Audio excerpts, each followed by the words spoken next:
Good night and welcome to the Galen Hour. It's always a pleasure to be here with you on Wednesday nights. We continue on the topic of citizen security. As you know, this is part 2 of our focus on Belize's medium-term development strategy, and we're doing this in collaboration with the Ministry of Economic Development. We have in studios 2 very influential and important gentlemen. Well, in studios tonight, we have with us from the Refugee Department of the Ministry of Immigration, Mr. Nikolai Zelaya. Welcome, Mrs. Zelaya. Thank you. Thank you for joining us tonight. And coming in virtually, we have with us CEO Tapia, Brigadier General Dario Tapia, Chief Executive Officer in the Ministry of Defense and Border Security. Thank you, CEO, for joining us. I know you're very busy, and it's a pleasure to have you on tonight. Thank you for inviting me on to your show. Looking forward to a good and energetic show. Thank you. Certainly are. Citizen security is a very important topic. Right, so tonight we will be hearing about border security and the refugee department. At least important information about those ministries. So, like I said, our focus is citizen security. I'm Diana Gomez-Perry-Feet. It's a pleasure to host the Galen Hour. And we will take a quick break, and we'll be right back with our show.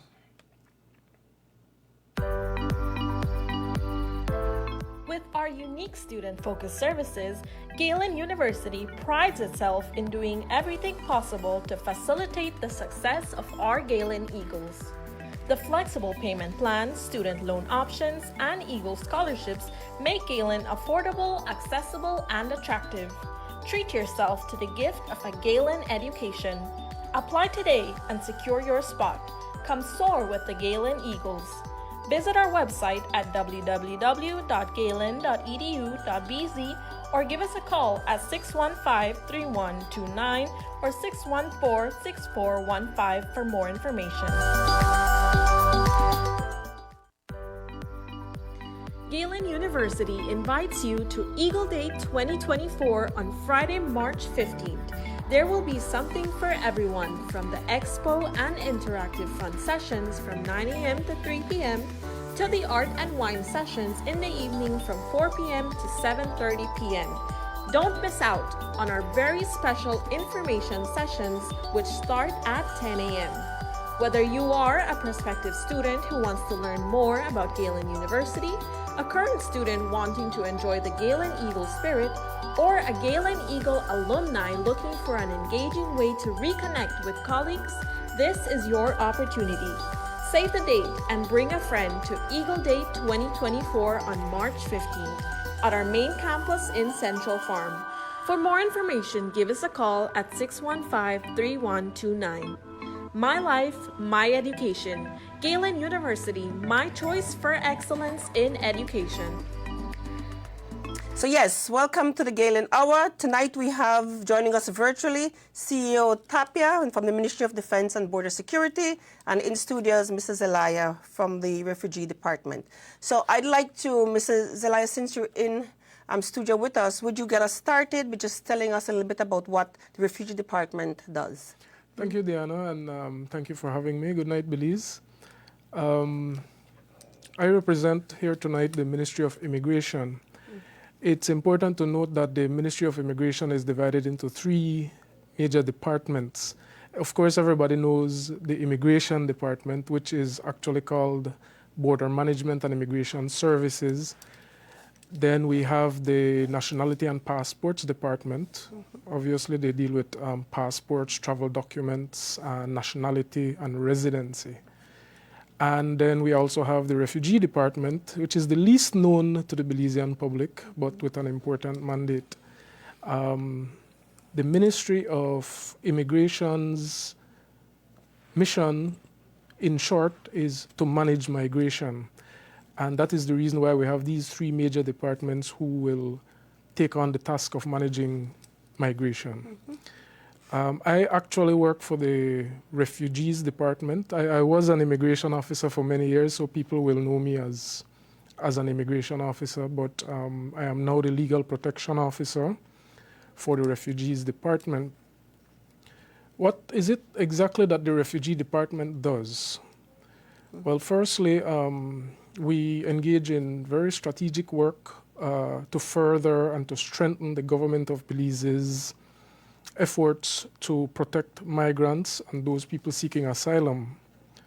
We also work closely with international organizations and certain regional conventions as well, primarily in dialogue, but we also have certain projects in the making. We have tangible results to all the talking that we do with the international organizations. That, in a nutshell, is what we do. Great. We'll be able to hear a little bit about some of the initiatives as we move into the rest of the show. I'd like to now invite CEO Tapia to tell us a little bit about what the Ministry of Defense and Border Security's mandate is.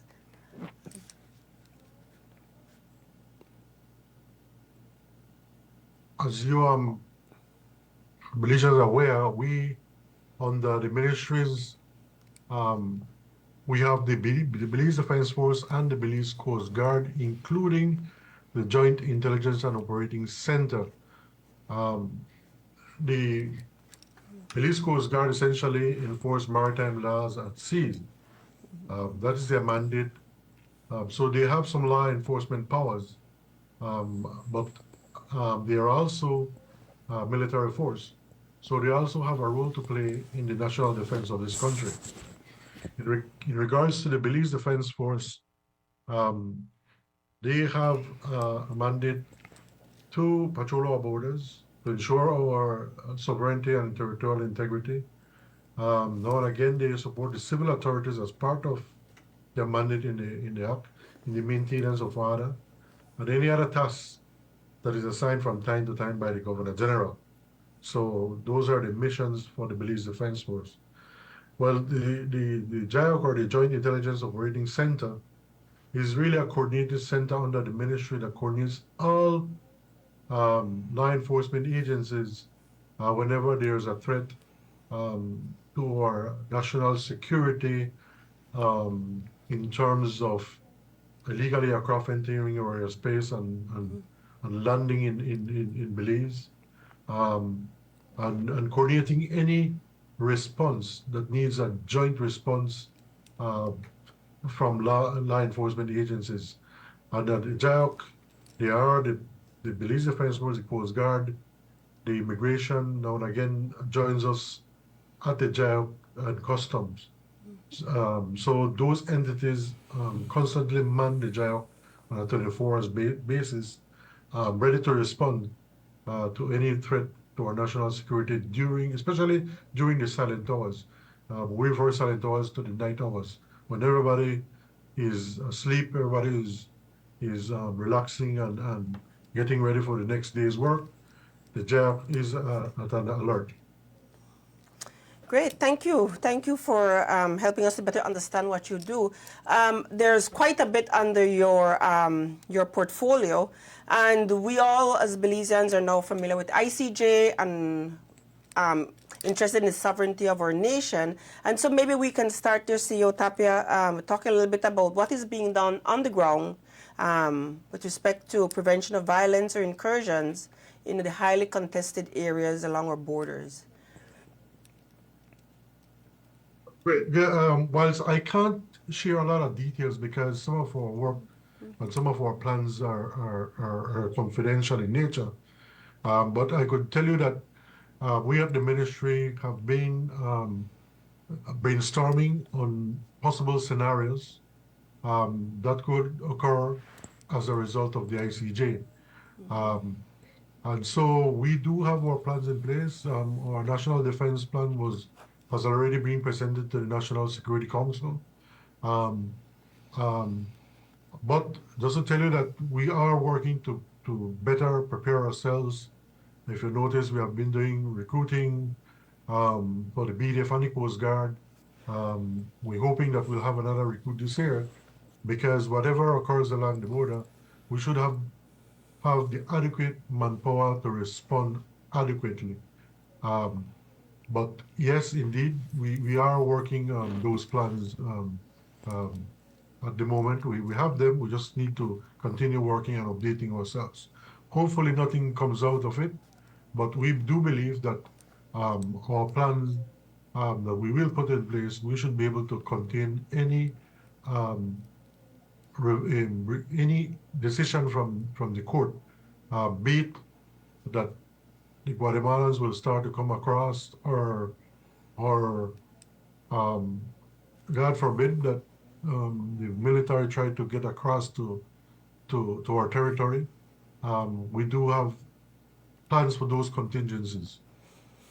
Fantastic. So it's good to know that we're in good hands, and we have no doubt that we are.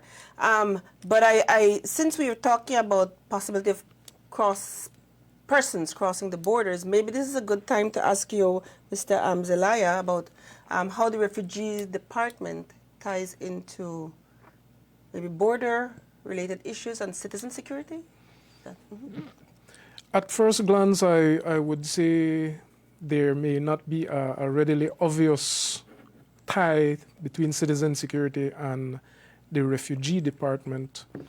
But going a little bit deeper, at the Ministry of Immigration, the general idea is that we would like to try to legalize people. The original thrust years ago of the Immigration Department was to arrest and convict. And now we have somewhat changed that to trying to legalize people. As was pointed out by the Director of Immigration last week on this show, we make a general effort to legalize because those people who are not legal in the country are vulnerable. People tend to take advantage of them. If you are not registered, if we do not know that you are here, if we do not know that you exist within our country, then it is difficult to protect you. It is difficult for you to become a productive member of this society. And social integration is a very important part of any migrant's life. Us at the refugee department, to be more specific, we try to look at the humanitarian aspect. The idea is to help people. We also try to look at people's human rights. We have universal human rights. It does not matter which country you come from or wherever you were born, but all human beings have the right to life, to education, to health, to work, to be a part of a productive society. So that is the overall aim of these efforts to legalize people. Of course, also the Refugee Department is a part of the government of Belize's efforts to. We are signatories to a number of international conventions. The rights of refugees are always important. The rights, civil and political rights of all persons, the international human rights organizations. So we always try to live up to our responsibilities that we signed on to many years ago, but these are living documents. They're like constitutions. They evolve a bit, but the aim is always to help people. So we try to look at it always in three aspects: the local, the regional, and the international. Great. Thank you. Yes, indeed. So it's good to hear what is being done and how our migrants are different from refugees, right? Yes, yes. Is there a standard definition used? A refugee is actually a legal definition. Any person who is outside of their country and due to a fear, and it must be a well-founded fear of persecution due to race, religion, member of a particular social group, is outside of their country, like I mentioned before, and is unwilling or unable to avail themselves of the protection of their home country. And we make a distinction between unwilling or unable, because you might be able, but you might also be unwilling. You might not want to use the protection of your own country. But when we say the word refugee, it means that the government, in this case the government of Belize, has recognized that person as a refugee. In the first instance, when they enter the country, they are considered asylum seekers. Migrants are something completely different. They are people who have been moved by forces other than persecution. For example, they are economic migrants. They are moved because they are looking for a better way of life, a better economic situation. There are people who move simply because they're bored, and those are migrants, as opposed to a refugee, which, like I said, is a legal definition of somebody who is moved by persecution. There is a really valid, good reason why that person has moved. Good, thank you for that distinction. CEO Tapia, to bring you back into the conversation, we're talking about the movement of people across our borders, but also we know that there's people that we need to be concerned with, and along our borders, we'd watch the news and we'd see there, issues of illegal crossing, and that is something that I believe our Ministry of Defense deals with. If you'd like to comment on that and with respect to citizen security, I'd appreciate that. But also then we could talk about the illegal imports and exports through our borders. Right, with what occurs on a daily basis along our border with Guatemalan peasants, if you like, trying to make a living across our green areas in Belize. The Belize Defense Force is constantly reporting what they encounter on their patrols. It can be from cardamom plants now. In the past, it was satay. Satay no longer is an issue. I think the satay is being depleted, so it is not being harvested as before. If not, it is zero harvesting occurring. But they do still come across to do some illegal farming, beans, cardamom, corn, and unfortunately, they come also to plant marijuana. And recently, we're starting to see the planting of poppies that eventually is processed to cocaine. The cattle ranching, I think, is now the main issue that we have along the border. The legal erection of cattle fencing and the cattle. So that is, I think, now in the forefront with what occurs along the border. We unfortunately we have to abide by the confidence building measures. We can't do anything unless the OAS has verified that it is in Belizean territory. Once that is verified, then we go and destroy the fences. But we have to wait till that verification occurs. Or anything that we encounter along the border that it is within our territory. We can't do anything because of the confidence measures, and the OAS has to verify what we find on the ground, and for them to certify and then make a report to both governments of what they found on the ground. And then we can move in legally and do what we have to do. But we work along with some partners, for example, the Friends for Conservation and Development in the Chiquibul. There are a number of conservation posts within the Chiquibul that are jointly manned by the Belize Defense Force and FCD, and that keeps a check on what occurs there in the Chiquibul. However, it is lacking in other areas south of Belize. In terms of the Columbia Forest River, I don't think there is an NGO that who manages that location for the Ministry of Sustainable Development. Remember that anything that's done with the co-managers is done with the Ministry of Sustainable Development, and I believe it is the purview of the Forestry Department who falls under that ministry. In terms of contraband of goods coming and going, whilst it's not the mandate of the Belize Defense Force, because as you probably are aware, or the Belizeans are aware, the Belize Defense Force has no law enforcement powers. We cannot do anything. We cannot conduct arrests. Otherwise, we'll be conducting an illegal arrest.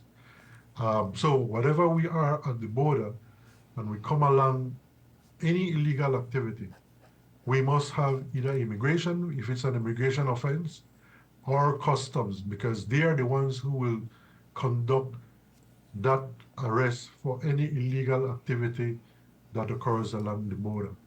Similar for any arrest that is to occur with our patrols, has to be the police. Hence, some police do accompany our foot patrols in and around the border and the jungle because of the fact that we don't have law enforcement, or the Belize Defense Force does not have law enforcement powers. And so whatever occurs along the border for contraband, etc., um, unfortunately, we can only report it to customs, and they are the ones that need to put their plans in place, and we are in support of them. We've never denied any of the other law enforcement requests for support. Once it comes to the ministry, we do approve that support because we do realize that some of the security agencies require the support in terms of manpower or the firepower that the Belize Defense Force brings, because when you're dealing with cross-border activities, normally it would be serious illegal actors, if you like, who in some instances would intend to do you harm. And so, unfortunately, we are only in support to those other law enforcement. Oh, Or good. Police Defense Force. Thank you for that clarification and that information. So it is evident then that the Ministry of Defense does what it does in collaboration with Ministry of Immigration, Yes. Customs, and so will play a key role. It's not a one ministry job at all. Good. Would you like to comment on anything at this point, Mrs. Zelaya? I wanted to say also that as a part of our international obligations, we are also, at this point in time, as a matter of fact, last week we received the presidency of the MRPS, as it is called by its acronym in Spanish, which is a regional organization, 7 countries in Central America and Mexico, which implement certain projects in Belize for the benefit of asylum seekers and refugees. And of course, Belizeans also tend to benefit from these projects in that, of course, the communities that the refugees live in also have Belizean people. So by extension, the Belizean public also benefits. Belize is also holding the presidency for 2024 for the Regional Conference on Migration. And these are 2 very important regional bodies, and Belize has the honor of chairing both presidencies for the upcoming year. So we are excited about that, and hopefully this will bring something good to Belize. At the very least, it brings recognition. Certainly does. Let me know if this is something you would like to talk a bit about. Trafficking. Is this an aspect of the work that you do? Is the refugee department brought in when there is an issue of trafficking, or is this more something that the Ministry of Defense and Human Services would deal with? Or correct me on our audience on who actually deals with situations like that. Trafficking in persons is administered by the Trafficking in Persons ATIPS, it's called the Anti-Trafficking in Persons people, and they are actually a part of the police department along with the Ministry of Human Development. There is an ATIPS council, and the Immigration Ministry does sit on the council, but it's a collaborative group effort, not something that immigration personally directly administrates. And again, I don't want to get too technical, but there is a difference between trafficking and smuggling. Trafficking indicates that there is the threat of force. Smuggling indicates I have paid you to take me to X place. that is something else. It's a business transaction as opposed to human trafficking, which is a matter of exploiting someone, exploitation. Thank you for that distinction. It's absolutely important. Sometimes we tend to want to use the terms interchangeably if we're not clear on what they mean. CEO Tapia, would you like to comment on any of those particular topics? Because I know they do have implications for a border. And I would want to think citizen security as well. Again, we do now and again come across these situations. And then when we do come across, it is reported to the appropriate agency, either the immigration or the police. Now and again, we do have to put in our report to support the Ministry of Human Development, what we encounter along the border as part of their report that has to go to the U.S. Embassy on what we have come across in terms of human trafficking, etc. So we do play a little bit of role in that regards, but not dedicated, unless we are requested to support a particular mission that has been planned, we would get involved. Otherwise, it would be maybe a casual encounter at the border, because our mandate is not to go and be looking for human trafficking, because of the same reason being that if we detain or anybody, what do we do with the children? What we do with the women? Being a military force, oftentimes military, when they get involved, there always the cry of human rights, because we are not the appropriate agency who has the training to deal with these kind of people. And so we want to try to avoid this situation, but we do come across, we do assist and inform the appropriate law enforcement agency to take control of the situation. Oftentimes the Belize Defense Force, even in immigration offenses, those Guatemalans that have come across to do illegal farming, in some instances they are children,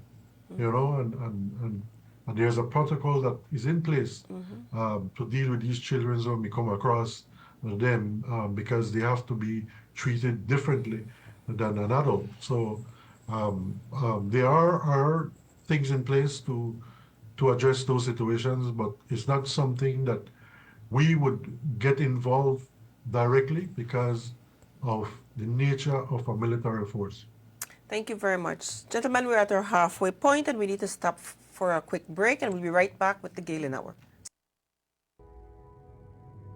2024, my year. My life, my education. Galen University, my choice for excellence in education. Apply today. For more information, email us at admissions@galen.edu.bz or give us a call at 614-6415. Welcome back to the Galen Hour. If you're just joining us tonight, we're talking with CEO Tapia from the Ministry of Defense and Border Security, and he's joined us virtually. And we have in studios Mr. Nikolai Zelaya, who's a Legal Protection Officer in the Refugee Department in the Ministry of Immigration. A very informative conversation, and we want to kind of pick up where we left off, but I want to probably bring back in our CEO, Tapia, if you don't mind. And CEO, we haven't talked, we have Mexico on one side, Guatemala on the other side. Are there any initiatives, because that's kind of what we want to talk about moving into the second segment, initiatives that are in place, tri-border initiatives for citizen security or for security of borders that you'd like to share with us? Sure. With the Guatemalan, and I could speak about the Guatemalan Armed Forces, military to military, the relationship along the western border has improved significantly.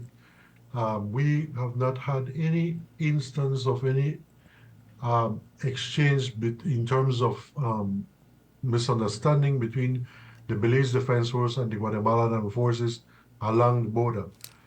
It could by long I would say, to the confidence building measures where at the intelligence and operation, they meet on a monthly basis to share information. And at a quarterly basis, they either meet in Belize or in Guatemala. The commanders of both, the local commanders along the border meet either in Belize or Guatemala, and sometimes at the OAS agency's own office. Again, to plan out coordinated patrols along the border, to share information, and to indeed have that sense that we are working together and the border is quiet and there's no major military lack of confidence between both militaries, if you like. Unfortunately, we can't say the same thing for the SARS-2, because when the confidence building measures were agreed upon and signed in 2005, nothing used to occur in the SARS-2. SARS-2, everybody went about their business. The Belize Defense Force used to patrol there unimpeded. And it was not until around 2006 thereabouts that the Guatemalans started to try and assert themselves on the SARS-2. And so the confidence building measures did not take in consideration the SARS-2 because everything was nice and dandy, if you like. Unfortunately, it has not turned out that way. The government of Belize has insisting in trying to get a protocol in place up until the ICJ makes its decision. However, the Guatemalans are unwilling to sign that protocol or even develop one. And so that is what is occurring on the SARS-2. Be it now that we have now almost completing the complete renovation of the SARS-2. Maybe in 2 weeks' time, we will completely have transformed that forward operating base at the SARS-2. We have now the ability to land the helicopter.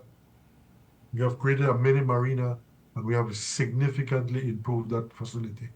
In the coming weeks, you'll probably see it in the news because we will feature it.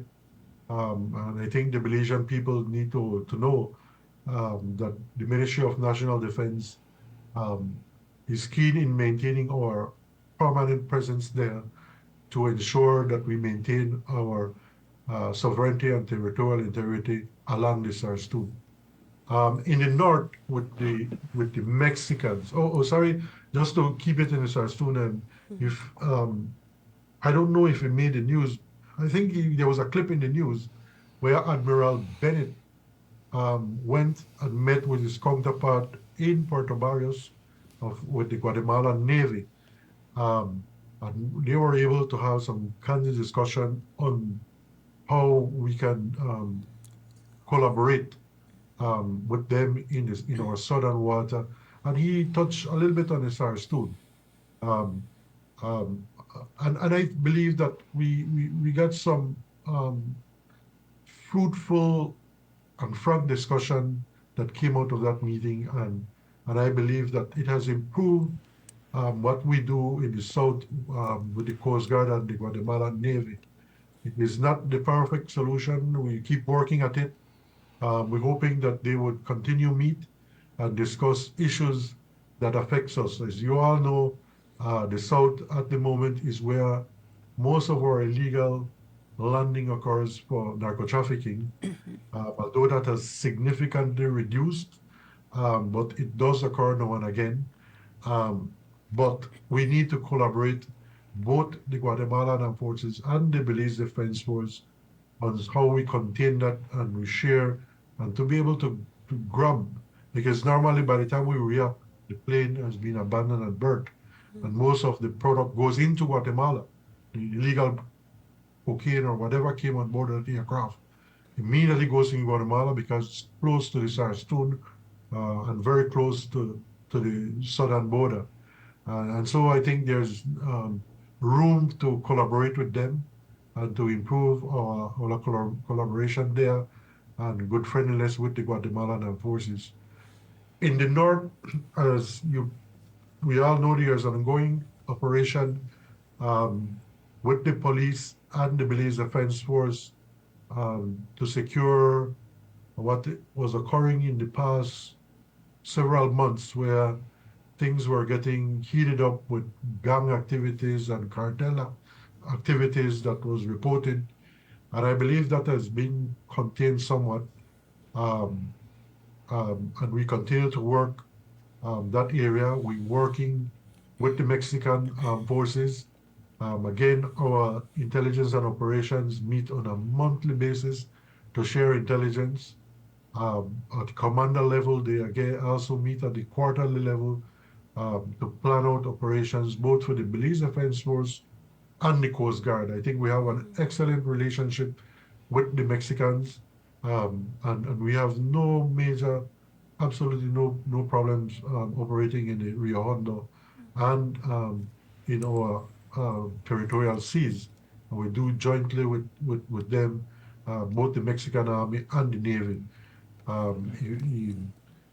If you probably, Religion would recall, several months ago, the Ministries of National Defense and Home Affairs went to meet with the Security Cabinet of the Mexican government in Mexico City to seek further integration and collaboration to arrest the situation that was starting to manifest itself along the Rio Hondo.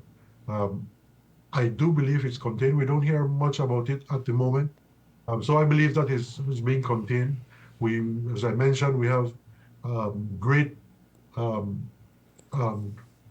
interaction with the Mexican military.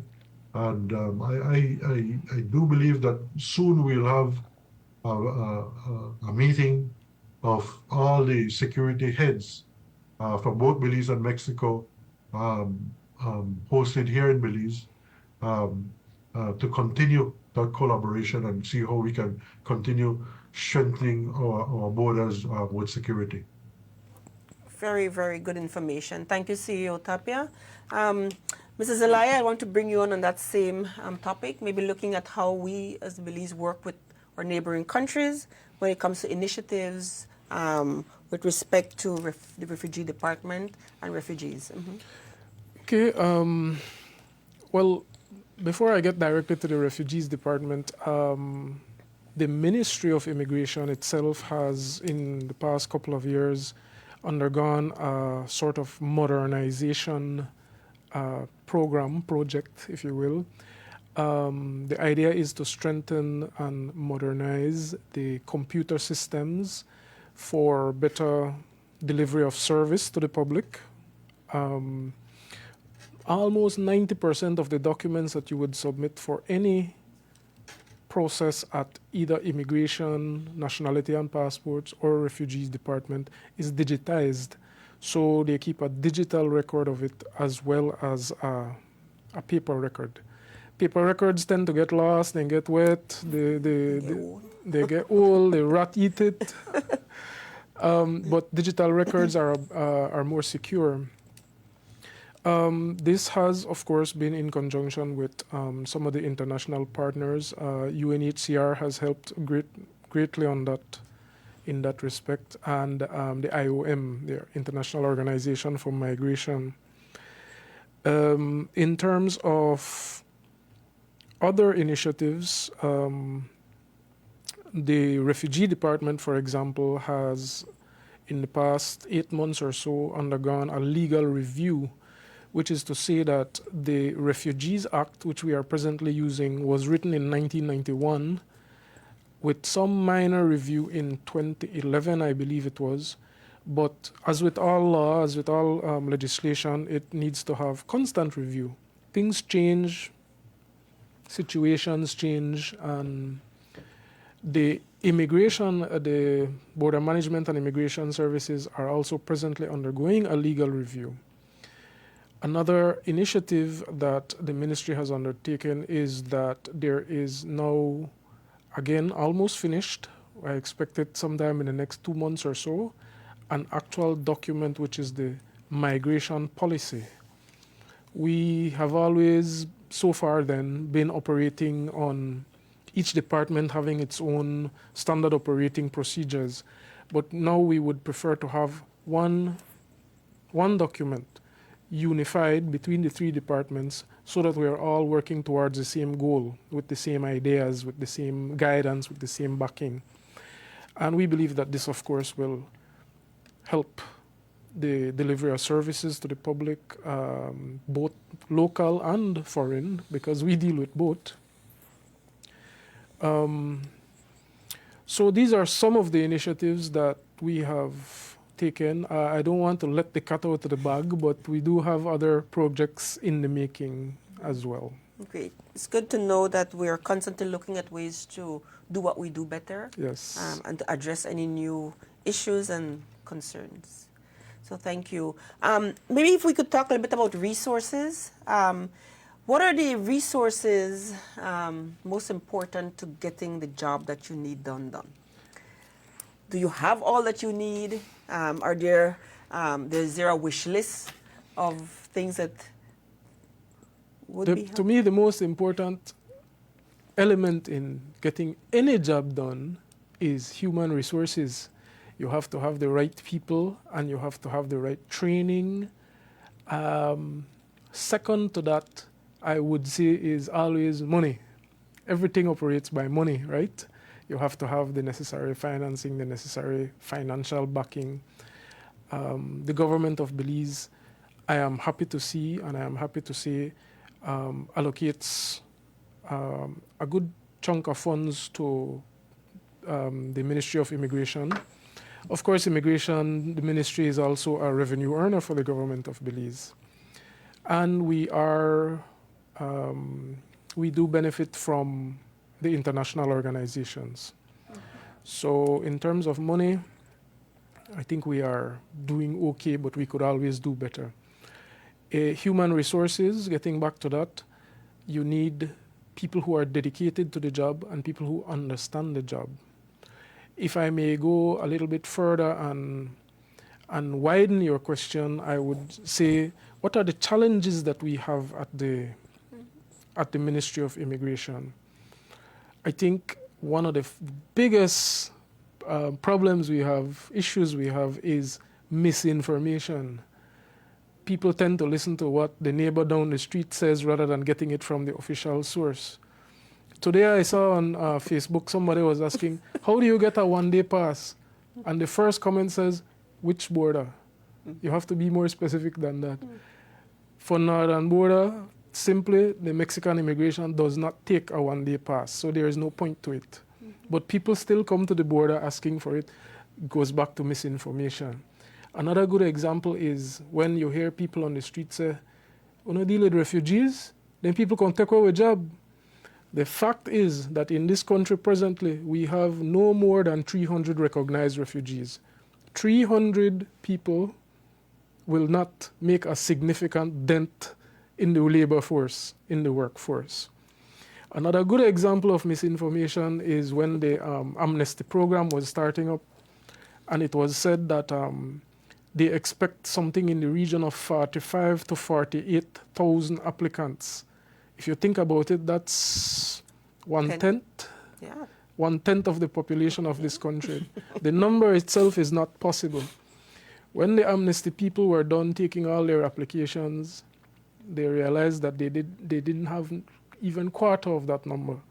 So they extended it for an additional 3 months. They said maybe people were afraid to come in, or for whatever reason they didn't come in. They extended it.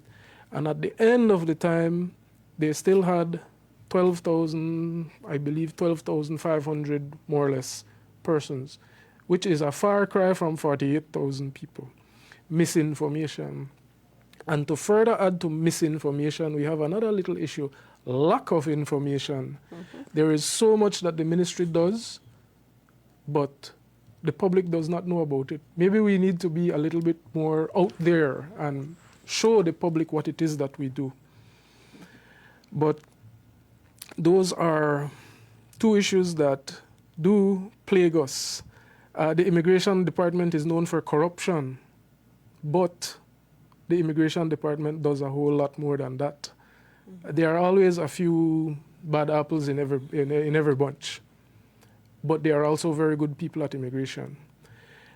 in the three departments. I'm not only speaking about the refugee department. But in general, those are some of the major issues. But in specific to the refugee department, we find that we've had a bit of, maybe I would say, xenophobia. And it's normal, it's natural that people are afraid or they are kind of wary of things you don't know about or people you don't know, you've never seen them before. It goes back to misinformation again. The fact is, nobody wants to be a refugee. Nobody wakes up and decides, today I will be a refugee. It is something that is forced upon you. And Belizeans in general don't realize that maybe one day we might be refugees.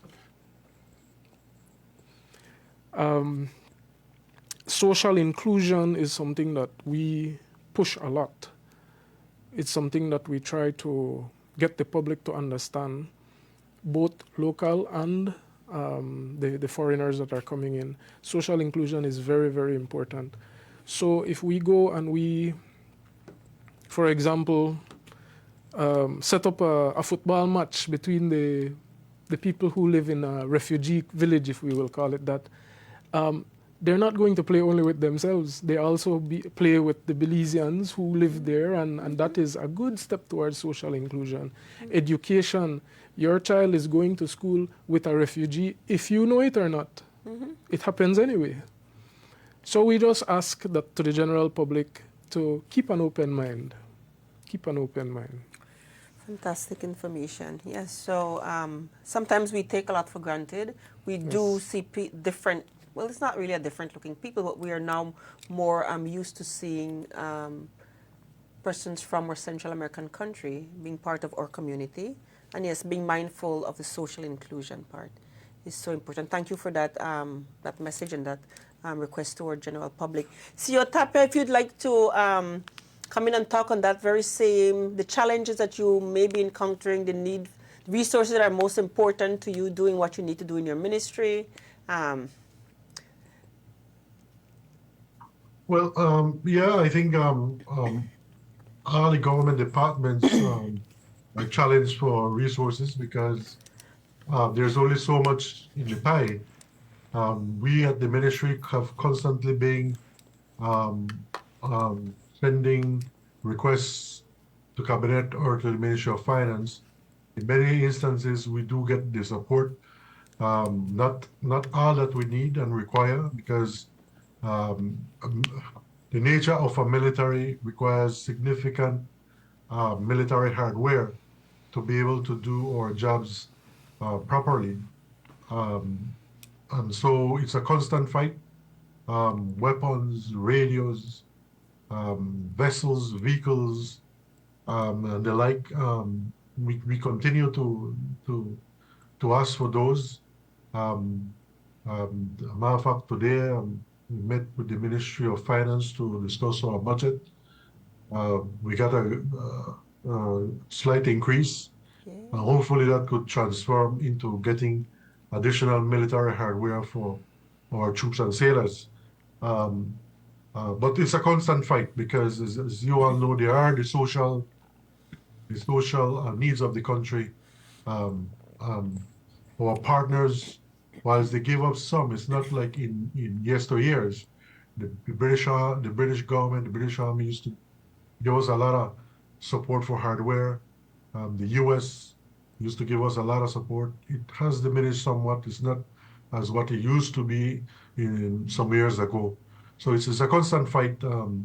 But we're doing it what we get. Hopefully we get an increase this year in getting arms and ammunition and the likes. We recently got a shipment for the Belize Defense Force. Coast Guard is soon to get. And so we